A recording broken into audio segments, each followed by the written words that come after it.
is an Unspoiled Network podcast. This is Spoil Me, covering of Shadow and Sea. I will struggle, I think, to remember which I am doing at the moment, but I promise it is of Shadow and Sea by Will White, chapters 1 through 3, from the Elder Empire series. In this episode, I am really excited to be starting something else by the author of the Cradle series. This universe is extremely different. I am here for it, and it just reels you in right from the beginning. Damn. That's what I've got to say. Welcome to Spoil Me.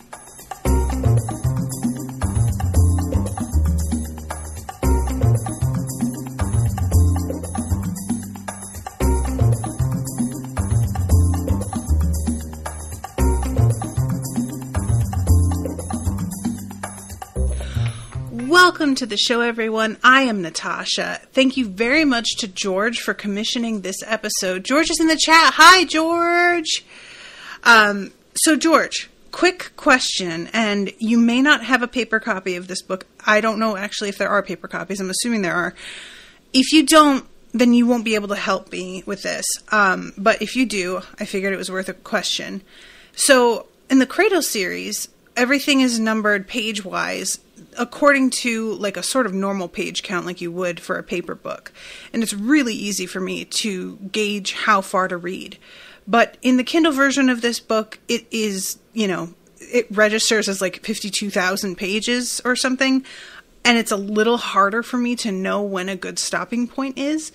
If you have a way of determining what is around 50 pages, and you feel like you have time to make a little list for me of like what to cover for each episode, feel free. Otherwise, I may over or under read from week to week, depending, because I'm just going to be estimating. What I used as a gauge this time, because there truly was nothing to be done with the actual page numbers, was I also downloaded the audiobook, and I went with like about an hour and 15 minutes worth of audiobook for 50 pages. So hopefully 3 chapters, that's like roughly accurate. I felt like the end of the 3rd chapter was also just a good natural stopping point because it's a transition to the new location. So just wanted to, mention that up front. Also, for those who are interested in knowing, the 2 books that George has commissioned, of Shadow and Sea and of Sea and Shadow, are both on... They take place in the same universe along the same timeline. So neither of them is really the first book. They can be read in either order. And George asked me to do of Shadow and Sea first, simply because it was the way that he read them. He did Shadow and Sea first himself. So since there was no necessary reason to do one over the other, I decided to go with what George suggested. Let's see. George says, I think I have a Kindle setting that is real pages. Oh, I don't think I've ever noticed that. All right. Thank you. I'll check into that. He says, but chapter 3 said it was like 45 pages. Well, that's good. Perfect. I was, that was an approximate guess, but it looks like it's about as close as I could have hoped to do. So yeah, first thing, of course, you can't start talking about a book by the same author as something else you've covered that you loved without sort of comparing the two. And it's really remarkable to me that these are both written by the same person, because the tone is just so different. And it's not like I haven't seen that before from the same author, but there's always and this may happen as this continues, there tends to be little tells as you go along, and you can sort of for example, with Jim Butcher, I read the first of, God, I can't even remember the name of the book now. It was one of the ones where he has the crystal-powered airships. And I was about a chapter and a half in, and I was like, wow, it's practically written by a different person. And then somebody is described as having a wolfish grin, which is something that Butcher fucking uses all the time in Dresden. And I was like, there it is. I have not encountered a moment in this yet where I'm like, okay, there's the tell. It's very different feeling to me. The whole world feels more sinister in a way that it's kind of interesting, because the Cradle universe doesn't feel super friendly, but there is something about it that seems exciting. And this world feels someplace like you need to really be careful. You know, there's a need for flying under the radar, and certainly an atmosphere of like, if one were going to be in the Cradle universe, and, you know, I will take it for granted in that universe that I'm a sacred artist, I feel comfortable that I would have like a decent life, you know? Nobody does super well unless they're incredibly powerful, but I feel like I'd be okay. This is a universe where I'm like, oh, I'd die. I would definitely not make it, I feel. You know, this just doesn't feel like a place where I would be safe. And I also am still at chapter 3, not certain of a lot of the world building yet, and the different sorts of organizations that are clearly in place here. And that's part of it as well, is just a feeling of I don't know where to step, because I don't know what each thing really means yet, which is fine. I have no problem. For me, world building should not be doable in the first couple of pages or chapters of a book. I am more than okay with world building that takes an entire book and even longer. Like Mistborn, we're in book 3 and we're still discovering new like ways that the like magical system works. So that's fine. And another thing that I didn't really even stop to think about, I will be honest here. I never even stopped to consider whether or not the perspective from this book would be from a man or a woman's perspective. As it turns out, it is from a woman, and her as a little girl. And that's a welcome change also, which that's nothing like with Butcher. I'm always glad to transfer from a man to a woman because he is so male-gazy with Dresden that it's a relief, frankly, to be out of that and to not feel that hanging over me, you know. But I don't have that with Will White's Cradle series at all. I feel like he is very restrained. He's just, it is for me like a breath of fresh air. That's a big part of why I like the series so much. So it was not an issue for me going into this. And when I realized that it was a woman's, like, I listened to the audiobook initially. I did some reading and some listening. And when it began with a woman's voice, I was like, oh my God, I didn't even stop to think about it, you know? So the one thing, and this is not so much a tell as I just want to say a talent, honestly, of Will White's, is that, you know, there are some writers that can give you a really, like, powerful moment, and by powerful, I mean, like, a win, you know, where you really get a sense of, like, oh, shit went his way, or it all worked out, and I'm feeling victorious, and what relief. But it's a rare author that can pull off a truly badass line and have it not feel corny as fuck. Because, let's be honest, being a badass and being corny, that is a fine fucking line. And you have to be so careful.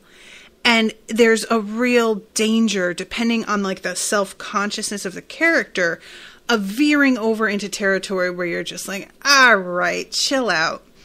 And Lyndon and Yaren get some amazingly badass lines. So does Mercy, now that I stop and think about it. And we have a line in this opening chapter with Shera that I swear... Oh, true. George is in the chat saying, and Ethan. Thank you, George. How could I fucking forget? Ethan would be so mad at me right now. Oh, my God. But Shera has this moment that I was listening to the audiobook and I just went, oh, damn. I'm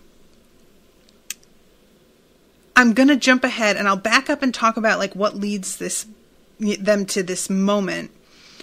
But it is when she is looking at Maxwell and she thinks he deserves his fate. And as for his useful function, I have no use for you, she said. Bitch! Oh my God. I swear to God, I stopped in that moment and just was like, it was honestly a bit of like a galaxy brain moment for me, because in our universe where productivity and like the usefulness to society, in quotes, and we say society, but what we really mean is the profit of millionaire and billionaires, is paramount. People don't matter unless they can be exploited, is the way that our society tends to work.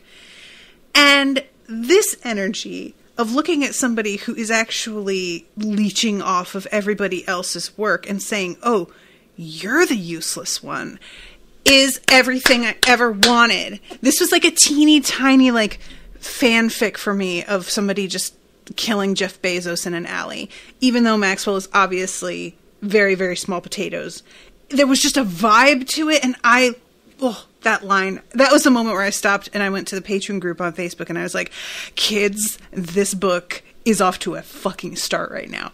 I am absolutely invested, 100%.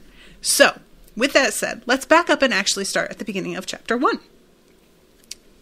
Great opening line.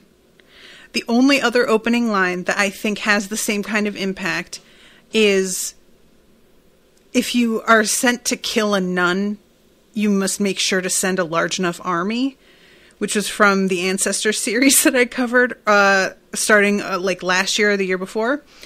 The first line here is, when they had to kill a grown man, the children worked in pairs. The bait, usually a girl, would lure the target by faking a crisis and begging for help. When the target isolated himself, I love how that's written. When they had the target isolated, it has a very different energy. When the target isolated himself, it's putting the fucking like responsibility for it on the victim in a way that is cold-blooded. The knife would drive their blade home, and knife is capitalized.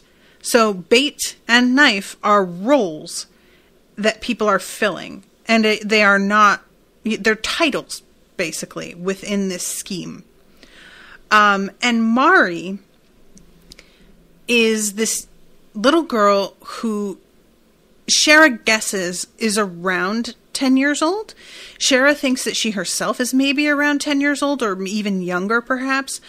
And it's just sort of nebulous. But Mari is the one who looks vulnerable. She is the one who is like able to conjure sympathy from people and really look like she needs help and draw that out of some poor sap. And the person that I pictured for Mari kept being the little girl who plays Nellie from Haunting of Hill House, and she also plays Black Widow's baby sister in the movie. I can't remember the name of that character, but she has like these big chubby cheeks and these giant limpid eyes, and it's just like, it brings out all of your protective instincts looking at this little girl. And that was who I imagined, even though that girl is too young for the role.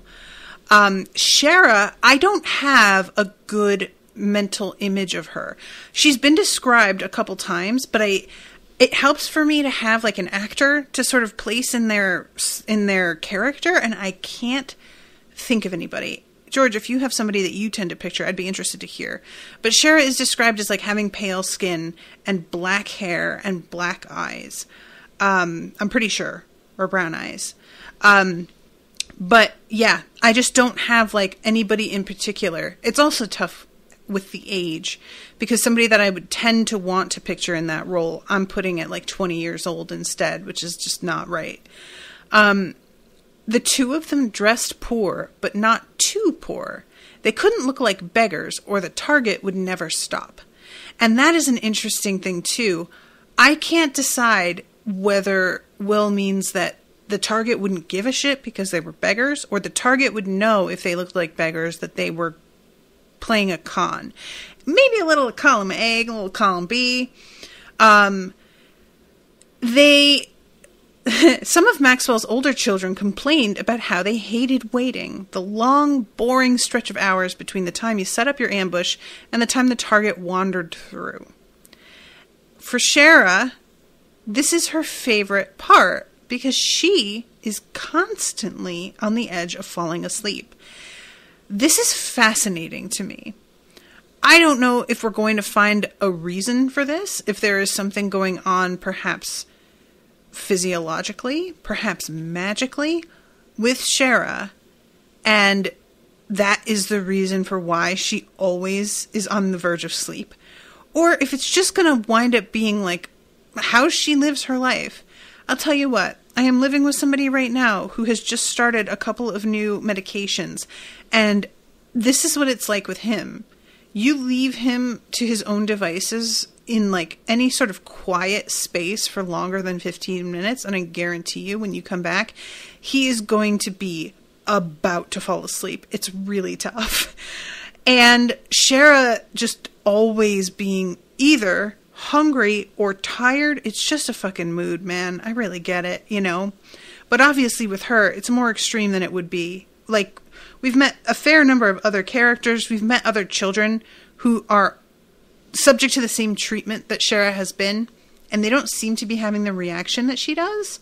So this doesn't seem to be a product of her environment. This seems to be something that is inborn in her.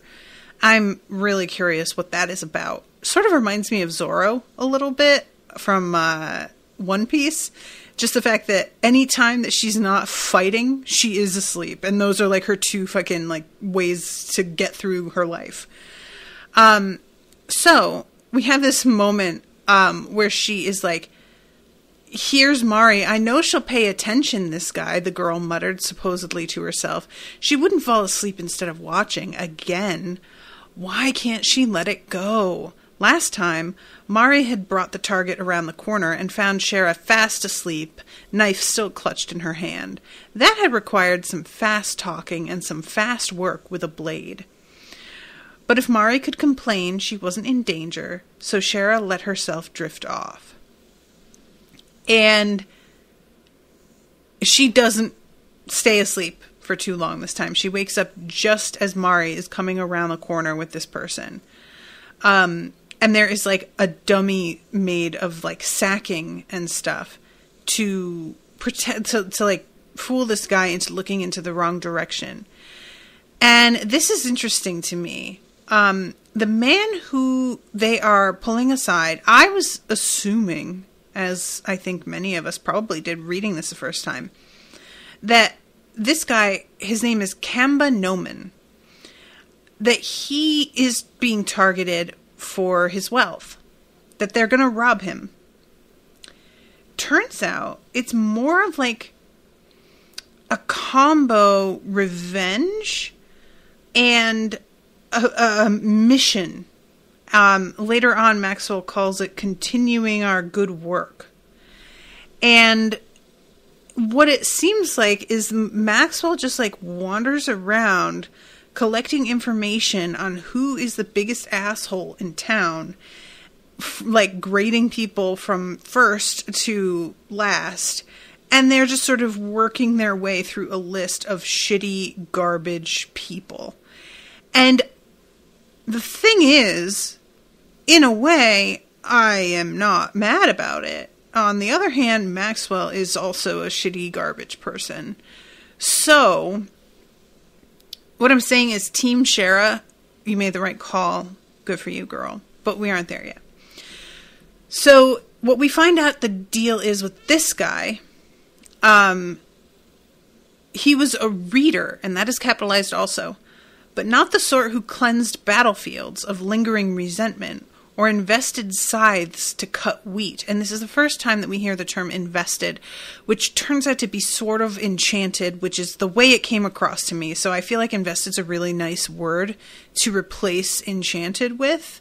It has a different energy to it that I think is a little more subtle. And I really like that.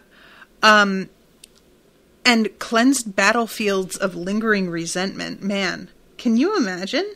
What a nice thing it would be to be able to just do that. I have so much resentment I would love to get rid of because it just does not serve me anymore. But God help me. Therapy can do so much, but only so much. He is a different breed of elder-spawned filth, says Maxwell. Now, again, elder is capitalized. The name of the series is Elder Empire. We know that, later on, when she is talking to Carrion, that Carrion thinks to herself about how, most of the people who are basically of, a higher status in the city have dark skin, and those who are, essentially the peasantry come in all kinds of colors, and, pale skin is a lot more common amongst them. Are the elders dark-skinned? And are they the ancestors of the sort of nobility of the city? That's sort of where I'm going in my head, but I don't have a lot of evidence for that. It's just a thought that I had. He lays curses for hire, or as the whim strikes him. A woman sold him a bad piece of fruit, and within the day her cart collapsed. Sent her to the physicians with 2 broken legs and a cut neck. Last week, a neighbor of his burned up in an unexplained fire. The Empire has no use for this man, children. He deserves his fate. So let's just assume that Maxwell is telling the truth. There's no real reason to think that he isn't. It doesn't seem like the guy was intent on amassing a bunch of power for himself, because we see later the way that he's living. And somebody who is actually after power and has created a sort of fake narrative for getting people to do his bidding, there would be a lot more sort of signs that maybe it was all a means to an end. I think that Maxwell's telling the truth, at least insofar as he knows the truth. And again, it's hard for me to be mad at this, because this guy does sound like a piece of shit. So, I'm not sad that he's dead. I am sad that Shera, a literal child, and Mari, also a literal child, are the ones that are having to take the guy out. Sucks. Maxwell is a piece of shit. But I just, have to say, Kamba Noman seems like somebody the world is better off without. Just saying. So, he almost catches on to the fact that shit isn't right. That where he's being led isn't what she is making it out to be.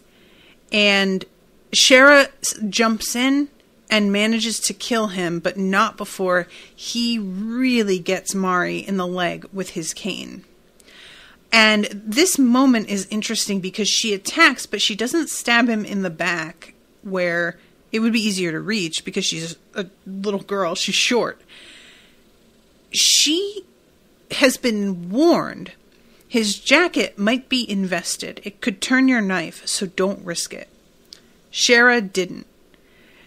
She leaped, kicking off the nearby crate, latching onto Kamba's back like a monkey. She stabbed him in the throat where his jacket couldn't cover. Blood sprayed onto the alley wall and trickled over his fingers. And this is when he hits Mari. There's a sound of maybe her leg breaking, fracturing, who knows. But it's bad enough that it's going to be hard for her to walk. And Mari asks Shera, aren't you, she says, I'm still shaking, aren't you? And Shera says, I'm not cold. And Mari is crying and says, not from the cold. Weren't you scared? And Shera looks around of what? She thinks that Mari spotted something that she didn't.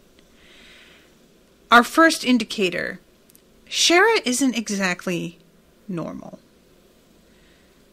None of these kids could be called normal, because they all are being employed by this guy and being made to do these like horrific things.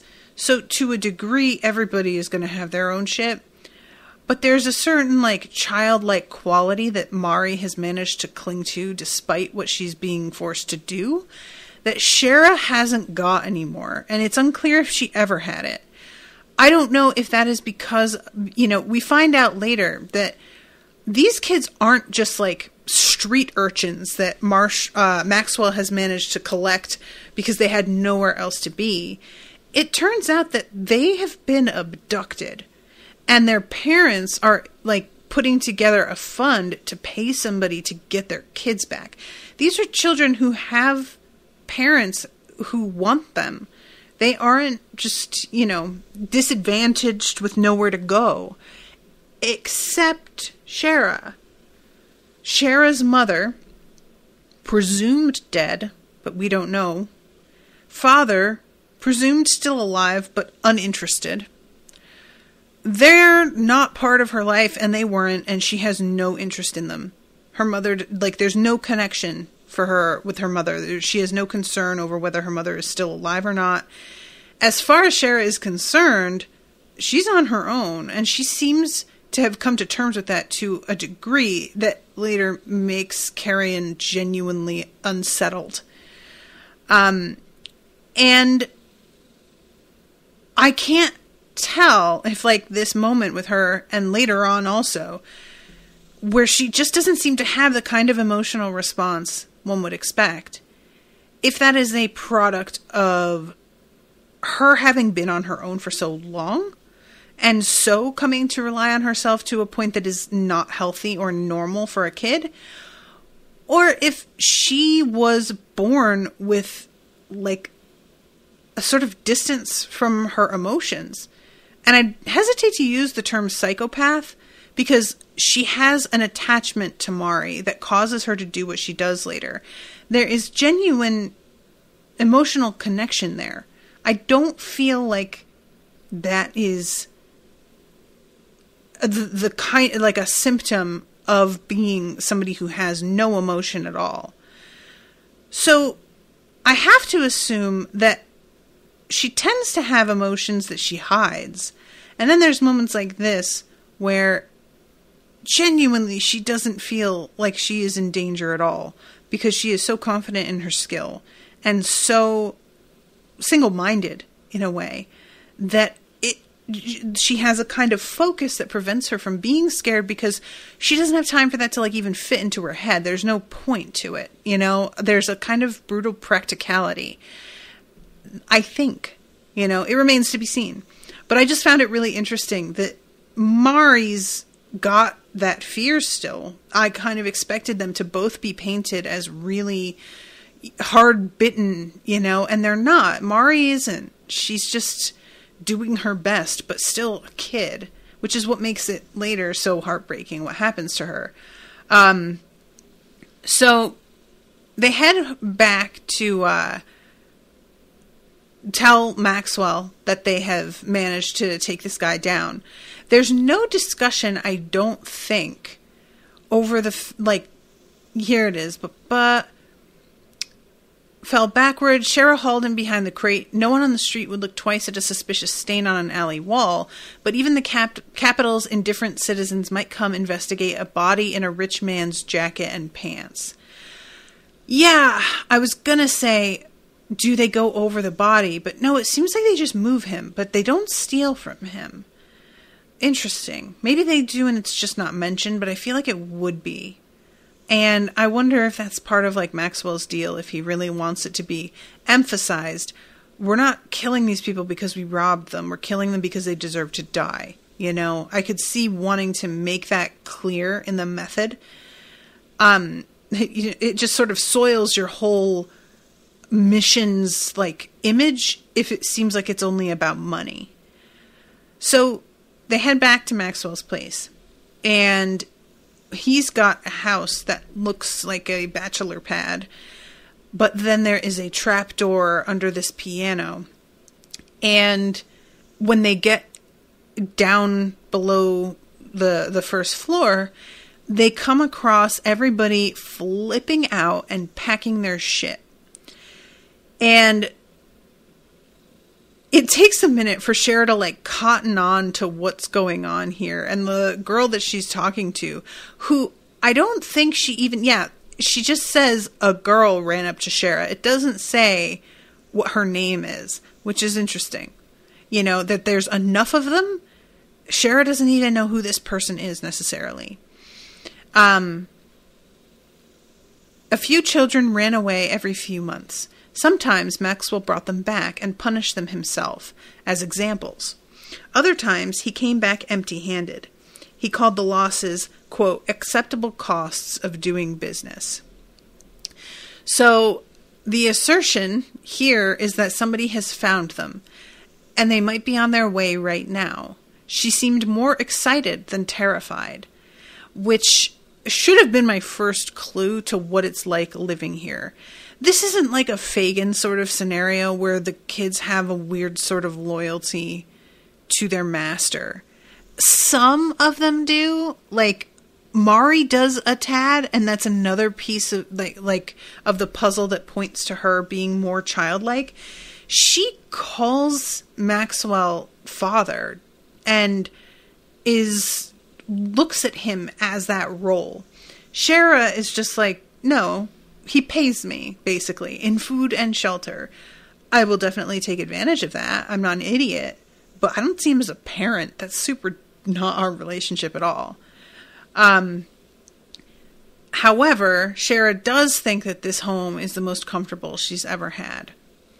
So, you know, while she may not have the kind of devotion that somebody who sees a person as family would have, she does have an interest in this place.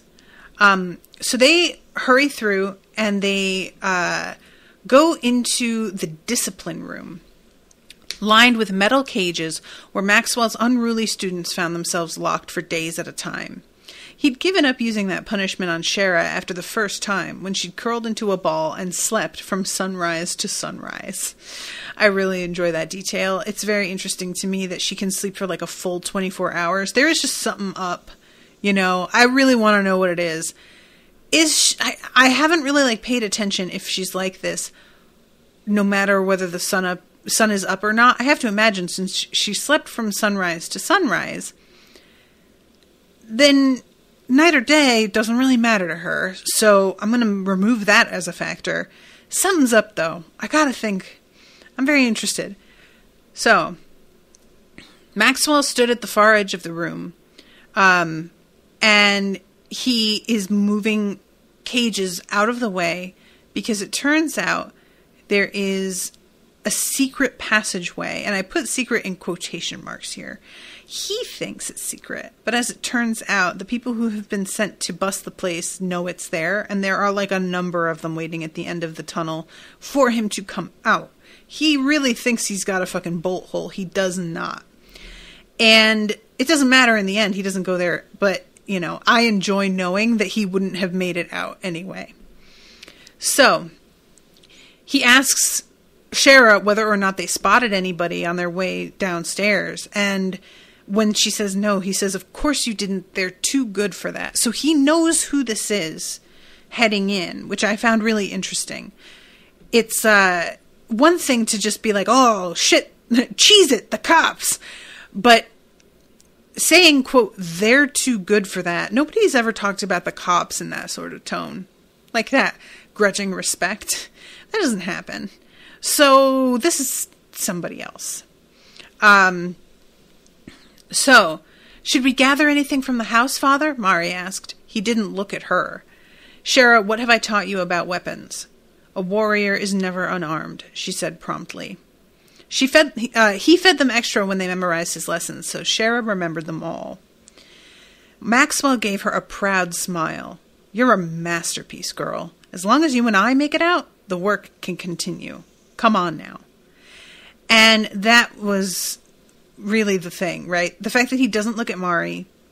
The fact that it's clear he wanted to leave with Shera right now, and the rest of the kids could kick rocks as far as he was concerned. They were absolutely about to fucking leave. Wow. What an absolute piece of shit. So he notices that Mari is injured and she's having trouble walking and she's going to slow them down.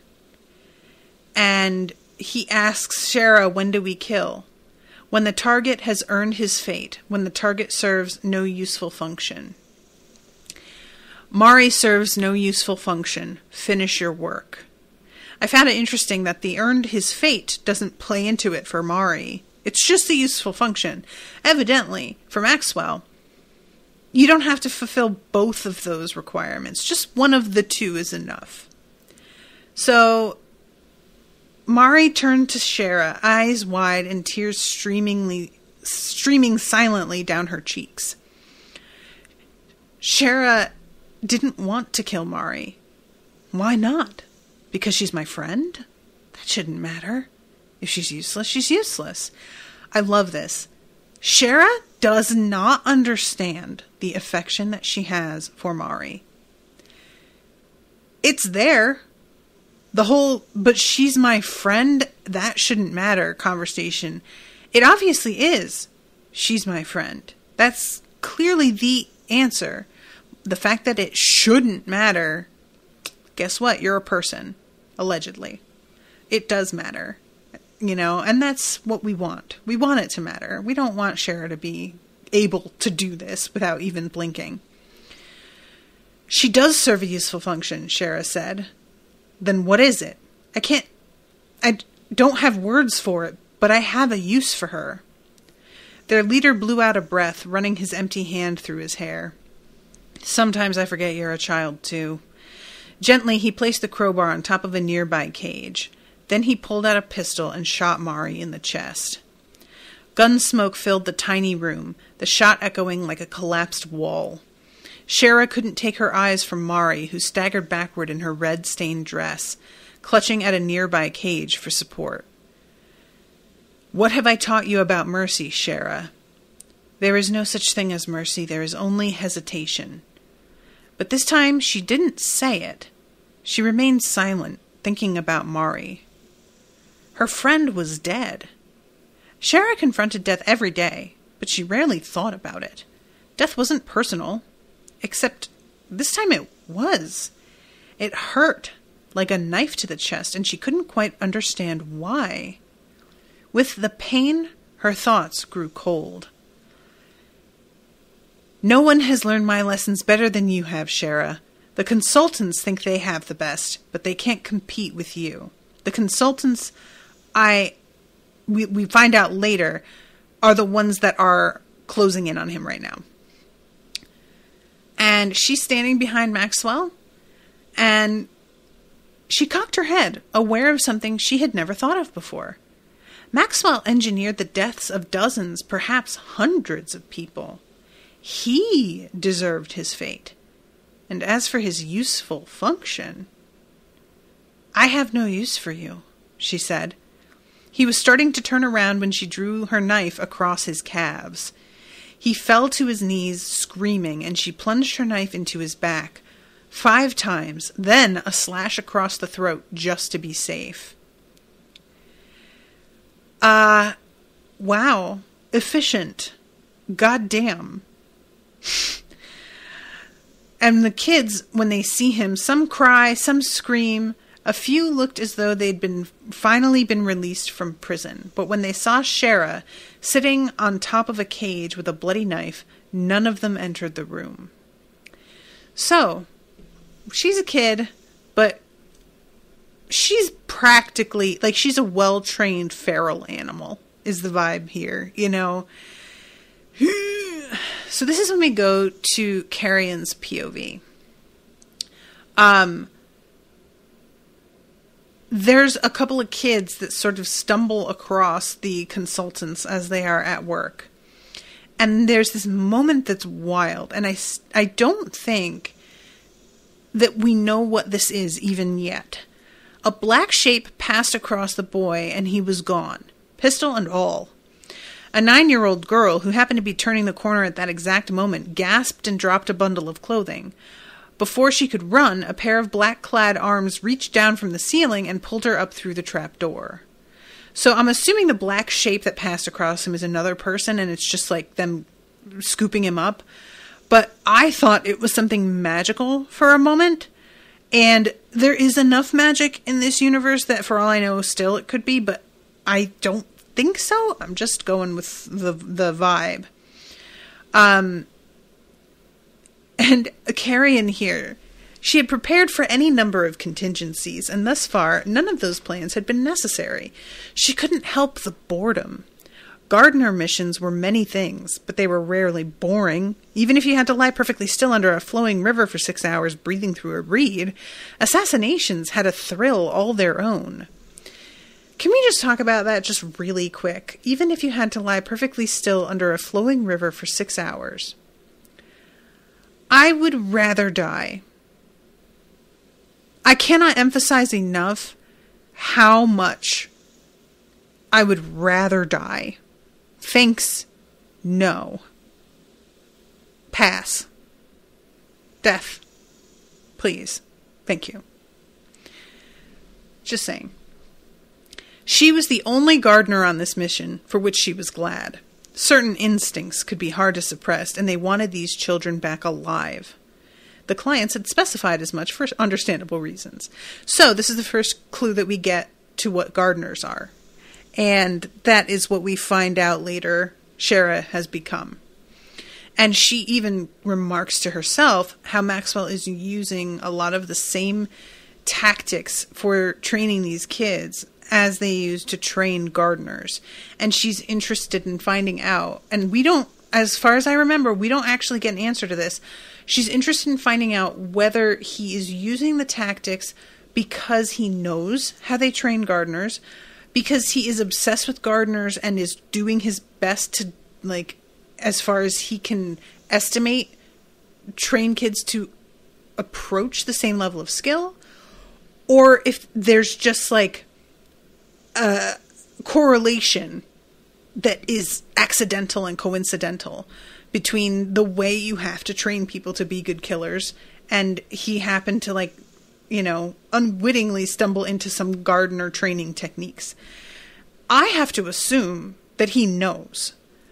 I'm going with the fact that he is, like, aware and maybe even had been part of one of these groups before. But she mentions later his deal, and we'll talk about that once I get to it because I want to read the actual quote there. But yeah, I'm very interested in his history. And then we have she could never get used to working with shepherds and masons. The masons weren't suited for real stealth work. They relied on their disguises too much, so they couldn't recognize when disguises were useless. A mason hustled into view now, dressed as an old lady in an apron, chasing a girl down the hallway. It doesn't matter if you look harmless. If you're a stranger, these children will run. It seemed sometimes that masons left common sense on the island with their consultant blacks. Shepherds were a little better. At least they wore black. They were just so skittish. Carrion had personally witnessed a shepherd running from an 8-year-old boy carrying an oversized saber. Shepherds had been trained for so many years to avoid risk that they couldn't see when a target was harmless. These children, on the other hand, had been raised like gardeners, or as close as Maxwell could come to it, having never seen the garden himself. So, yeah, I'm very curious about the deal with masons and shepherds. Like, shepherds being trained to avoid risk is one that I find puzzling. Then what is their function? Masons, having, perfected the art of disguise, evidently, that is an understandable skill, and I can figure out where that slots in to a team. But I don't really understand the shepherd's deal as of yet.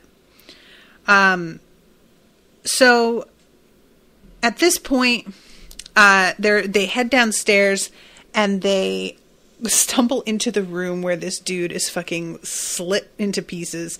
I'm exaggerating. He's just been stabbed several times. And Carrion's looking around wondering who did this. And there's a girl who's been shot. And she thinks for a second, like, was it her? And then she's like, no. And Then she spots a girl who is curled up with the bloody knife still in her hand, and she's asleep. And she tells them to collect the rest of the children, but that she's going to manage this one herself. So the next chapter begins with intent, is what we call the power of focused will that all humans possess. If you use an object, you invest that object with your intent. This, in turn, makes your tool more effective. We have recognized these effects since ancient times, but only now are we learning to turn these principles to our own ends. I believe the military applications are obvious. From an ancient research journal in the Magisters Guild, excerpts stored in the Consultants Guild archives. I'm always a fan of pieces of writing from within the universe being used at the beginning of chapters. I just think that's a very effective means of conveying information. So then we jump to 15 years later, and Shera is about to meet a client, and she is with a colleague named Ayana. And Ayana is not exactly human. She has weird, metal claws that she can evidently, I don't want to say, fully retract. I don't think that's true, because they're not claws. They're her actual fingernails. But it does seem like she can kind of hide them when she needs. However, she has a really creepy voice, and that is not something that she can apparently, help at all. So whenever they meet with a new client, Shera is the one who does the talking, because Ayana just makes people kind of freaked out. Ayana kept her hands in her lap, smiling pleasantly. The expression made her look like a grinning skull. And Ayana, I'm extremely curious how many people out there are like her, because this guy seems off-put by her voice enough that I have to assume that people like her are somewhat rare. Otherwise, I don't think that they would have the same kind of uncertain reaction. He doesn't seem to know what to make of her voice when he does hear it finally. He's just kind of like, ugh, what's the deal?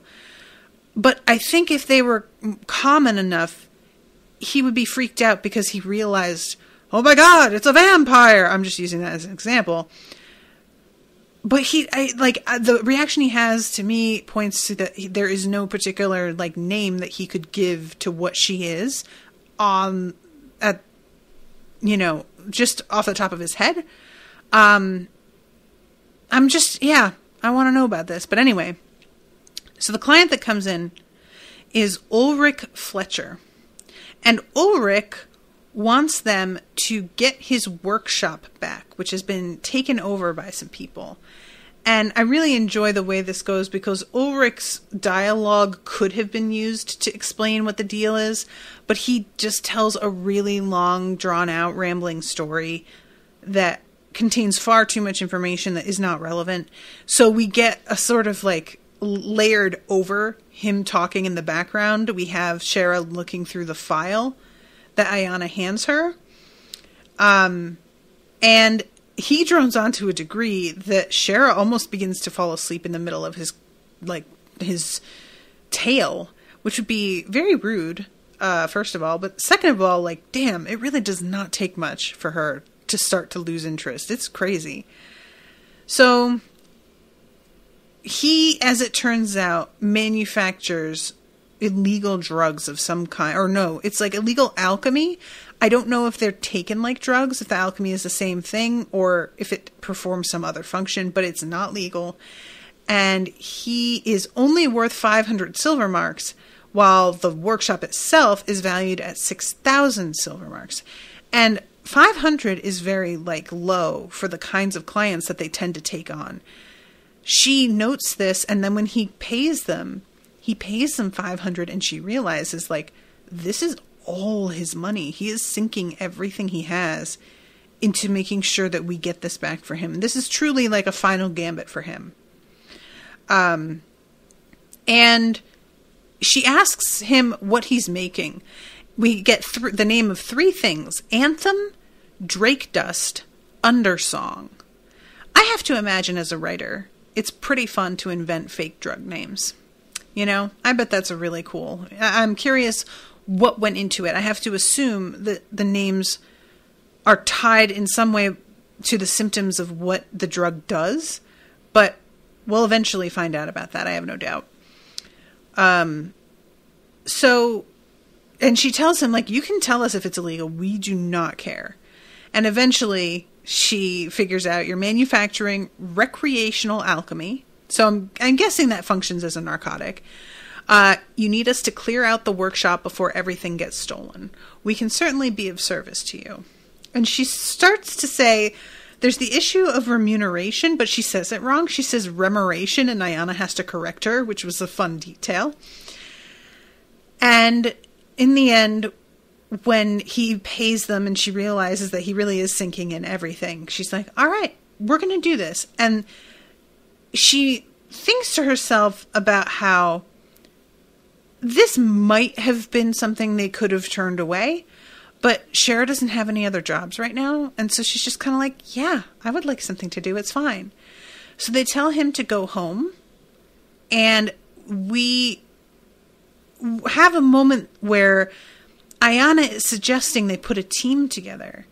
And Shera's like, we don't need to do that. Just get a cleanup crew. And obviously intends to go out and handle this completely alone.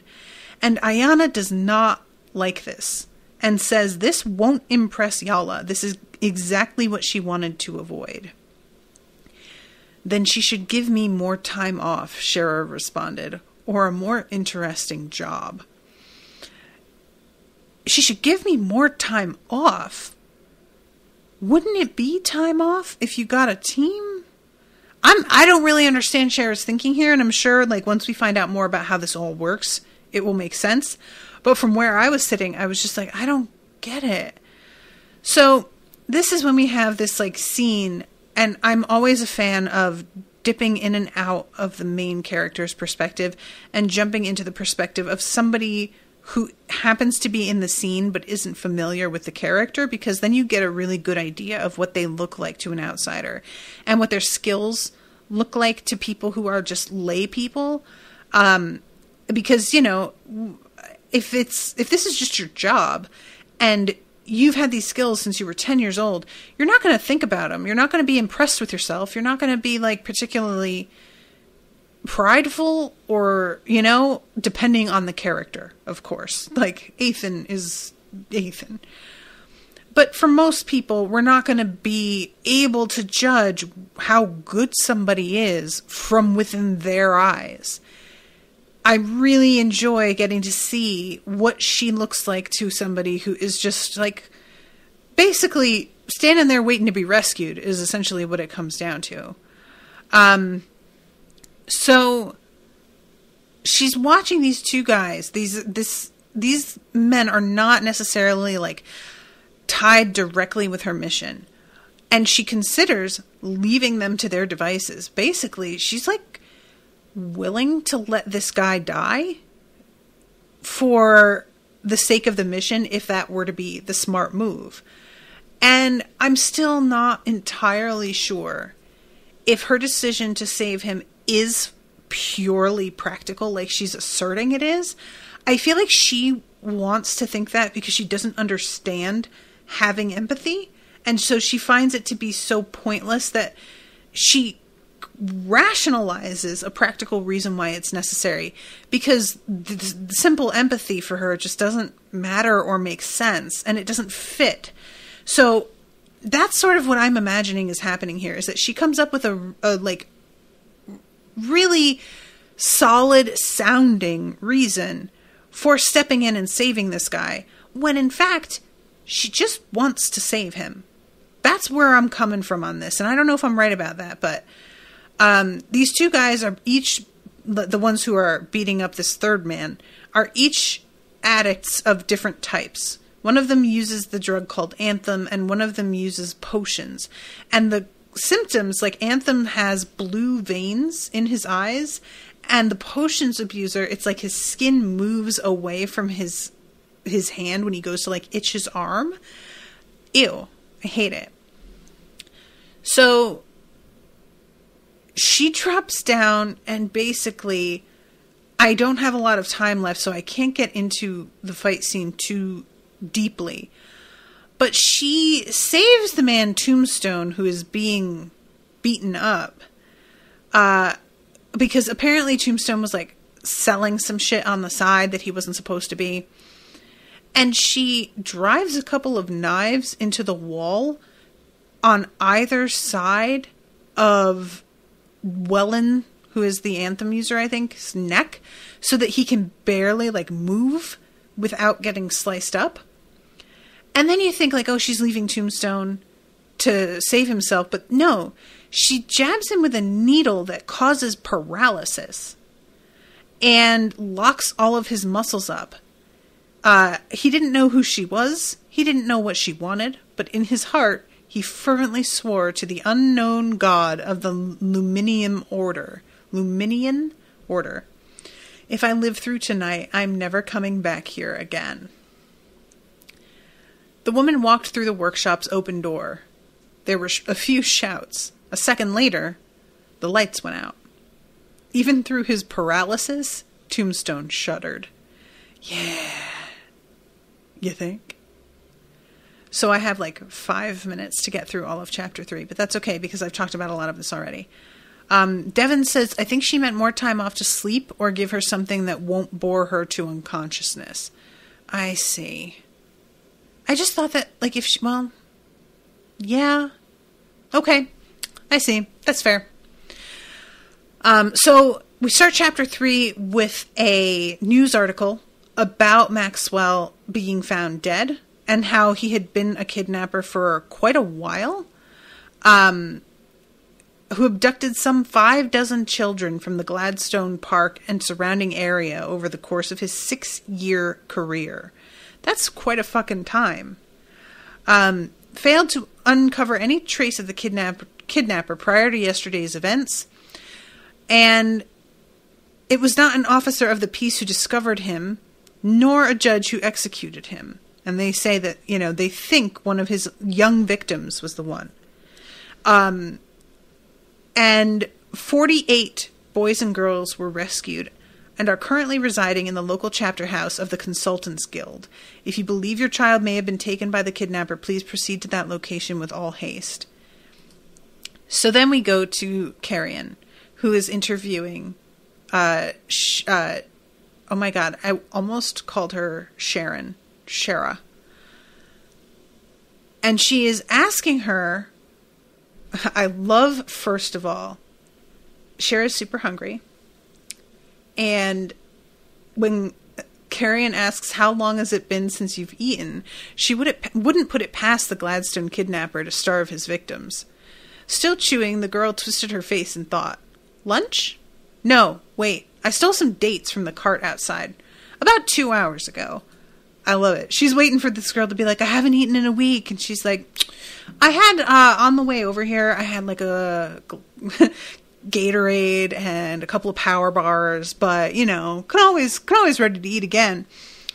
So she's asking who her parents are, how old she is, what her name is, everything she answers with, I don't know, I think around 10.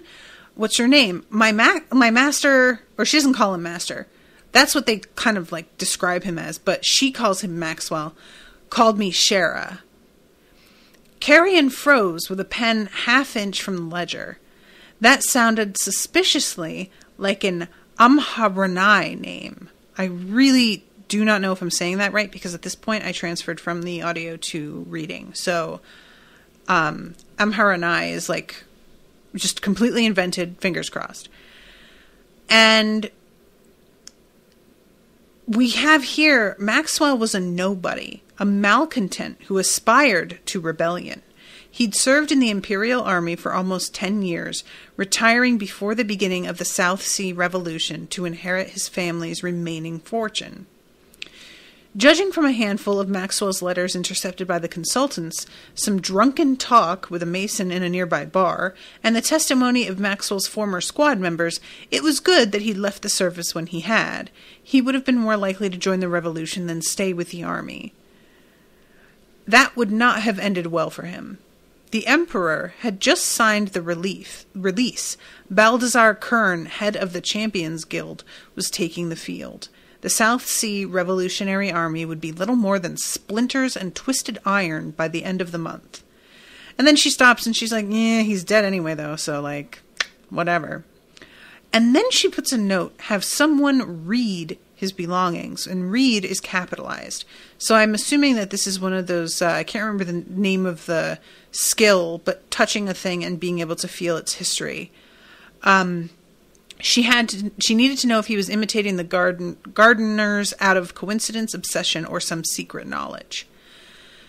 So, yeah, this is something that, like, even though they have found this guy, he's dead, they've got the kids in custody, he represents a potentially larger problem.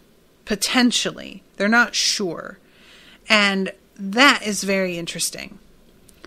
So yeah, black eyes, black hair down to the shoulders, pale skin. She could have come from anywhere. And this is when Shera just says, when she's asked, what did your mother call you? Not much. Where is she now? Dead, probably. Why do you say that? Maxwell said that's what happens to anthem addicts. So, at this point, Carrion asks, what happened to Maxwell? And Shera straight up is like, killed him. He deserved it. He said we kill people to deserve it, and he deserved it. How did you feel once you killed him? Hungry. I hadn't had dinner yet. And finally, she asks Shera, do you have any relatives? Anywhere that you can go? And this girl is like very shady about it and looks at her and says, why? And Carrion tears the page out that she's been taking notes on and burns it. Obviously going, all right, so this girl officially does not exist because we need her because she's going to be really good at this. Like, it's fucked up, and she obviously has something not right with her, but that will make her very, very good at this. So later on, she wakes up on a ship.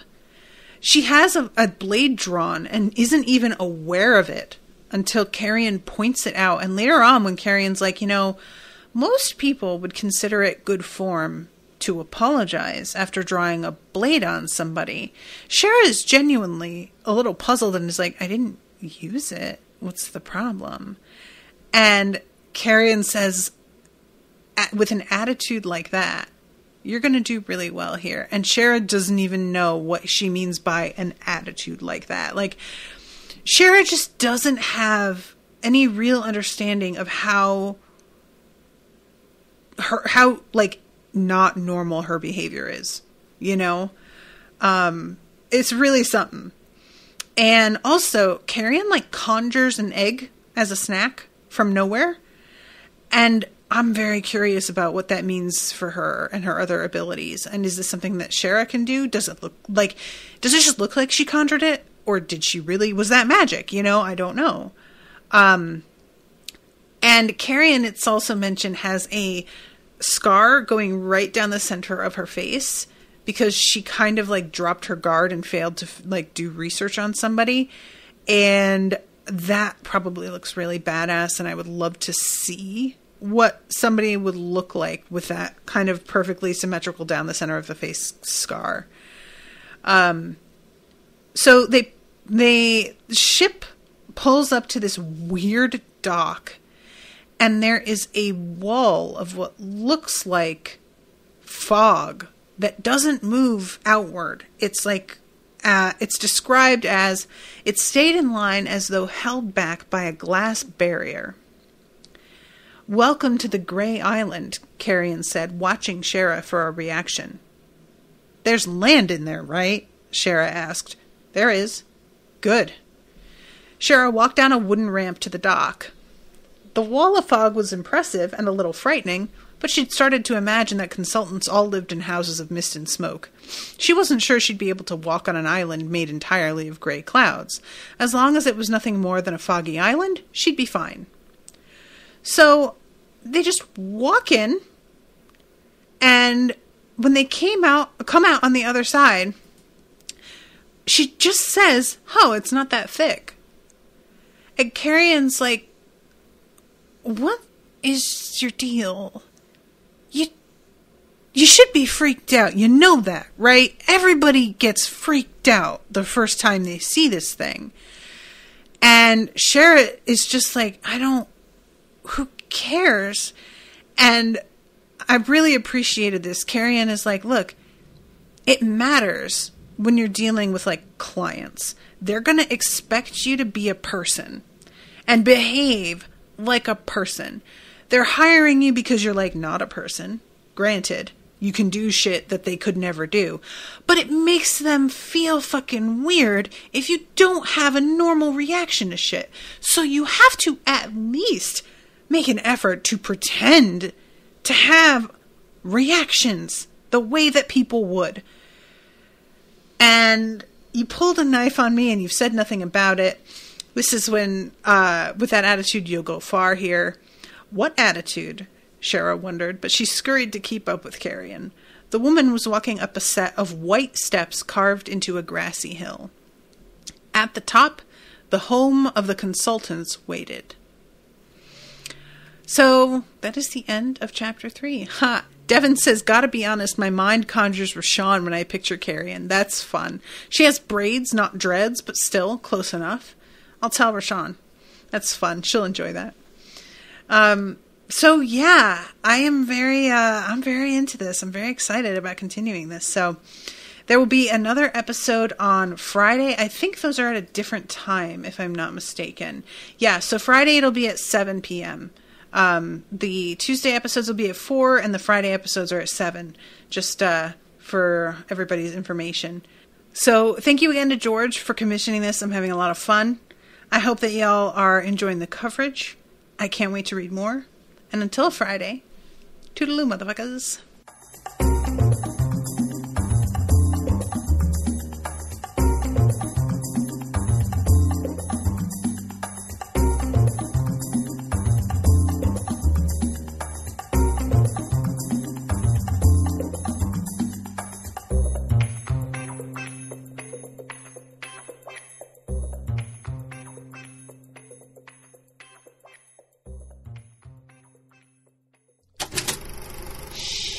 That was an Unspoiled Network podcast.